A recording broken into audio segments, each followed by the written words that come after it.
आगे बढ़ेंगे। आपको बताएं कि पीटीआई के सेनेटर शहजाद वसीम ने 9 मई के पुरतशद्दुद इक़दामात को नाकाबिल कबूल करार देते हुए मुल्ज़िमान को कटहरे में लाने का मुतालबा किया।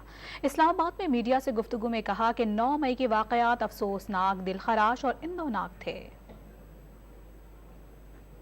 मई को जो वाक़यात पेश आए वो इंतहाई अफसोसनाक, दिलखराश और अंदोहनाक वाक़यात थे, और उन वाक़यात की जितनी भी मज़म्मत की जाए वो कम है। मैं समझता हूं